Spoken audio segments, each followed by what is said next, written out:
mình hơi một thùng luôn đã tắt hiện cái có một chui đây mỏ vô đã tắt mà thông tiết hai chè hao yang đây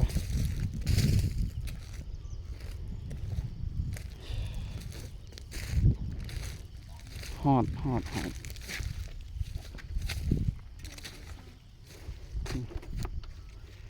thôi mà thông hơi nào một phù nẹo xìu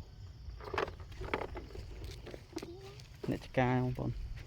phần đang chạy cao thôi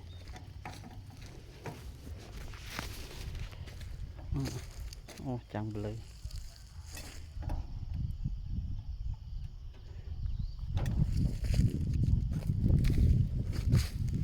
chẳng ngay không bọn